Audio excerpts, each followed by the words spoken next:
আসলে ঠাকুরমশাই, আমরা ভেবেছিলাম গোপীনাথ মন্দিরে গিয়ে পুজো দেব, কিন্তু বাইরের যা অবস্থা সেটার হলো কই। কত কিছু ভেবেছিলাম, মন্দিরে যাব, পুজো দেব একসঙ্গে সবাই মিলে, কিছুই তো হলো না। জানেনই তো আজকের দিনে একটু আধটু বৃষ্টি হবেই, তবে এইরকম ভয়ঙ্কর অবস্থা আগে কখনো হয়েছে বলে আমার মনে নেই।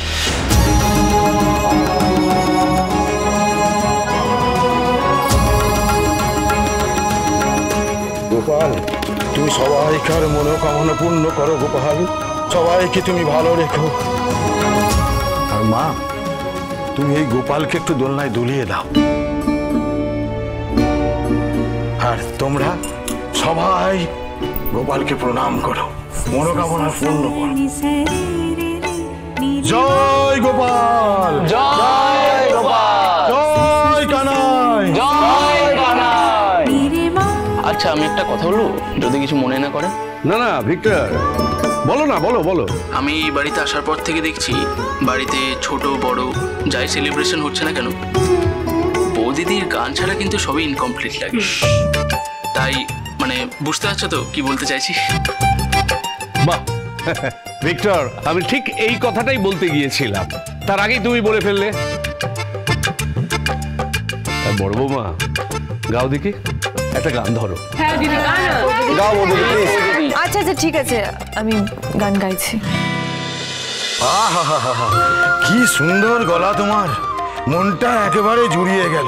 ঠাকুর মশাই, নিজের পরিবারের কথা নিজে কি বলবো, আমার বড় মেয়ের গুণের শেষ নেই, বড় ভালো গায়, ও বড় ভালো মেয়ে।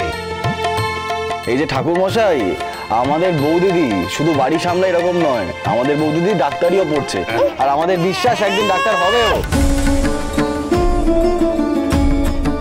বাহ বাহ বাহ বাহ, ভগবান যেন সর্বগুণ ওকে ভরে দিয়েছে। ও সুখে থাকুক, ভালো থাকুক।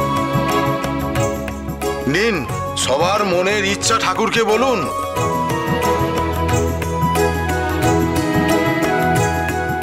গোপাল, তুমি জানো তো বেশ কয়েকদিন ধরে আমার মনটা কু ডাকছে।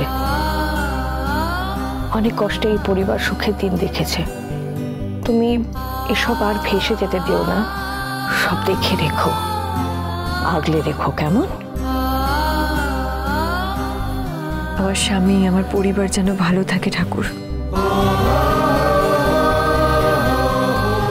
ওদের তুমি রক্ষা করো। গোপাল, তুমি রূপার সব ভয় কাটিয়ে দাও গো। রূপা ভয় পাচ্ছে বলে বাবা খুব রেগে আছে। রূপার ভয়টা চলে গেলে বাবা আবার আগের মতন আমাকে ভালোবাসবে, আদর করবে, আর বকবে না। অনুরাগীর ছোঁয়া, সোম থেকে রবি রাত 9:30টায় স্টার জলসায়।